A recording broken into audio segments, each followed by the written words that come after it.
Məscidlərdə belə bir hissə olur. Bura qibləni göstərir, həm də imam burada dayanıb namaz qıldırır, ən qabaqda dayanan adam. Buna deyirlər mehrab. Adətən məscidlərdə, hər məsciddə bir dənə olur bundan. Şəkidə xan məscidində 2 dənədir, bir dənə də o tərəfdə var.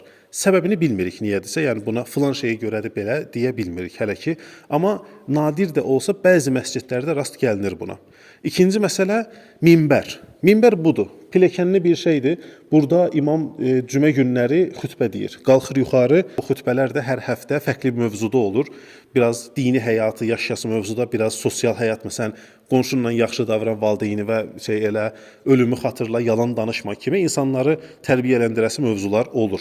Tarixdə də həm də belə olurdu ki, tutaq ki, ölkəyə hansısa bir ordu gəlir hardansa, həmin ölkəyə bütün məscidlərə xəbər verilirdi. Xütbədə deyilirdi ki, məsələn, sərhədlərimizdə hücum var, orduya adam axtarılır, yığışın getdik. Ya da nəsə belə, yəni insanlara əsas xəbər verəsi və təhsil verəsi yer idi bura. Xan sarayını tikdirən Məhəmməd Hüseyn xan da bu mehrabın altında dəfn olunmuşdu.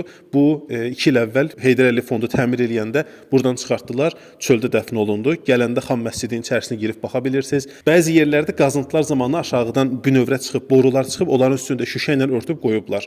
Yəni həm xan ailəsinin qəbristanlığına baxa bilirsiniz, həm də məscidin içərisini muzey kimi gəzə bilirsiniz. Əlavən varmı nəsə?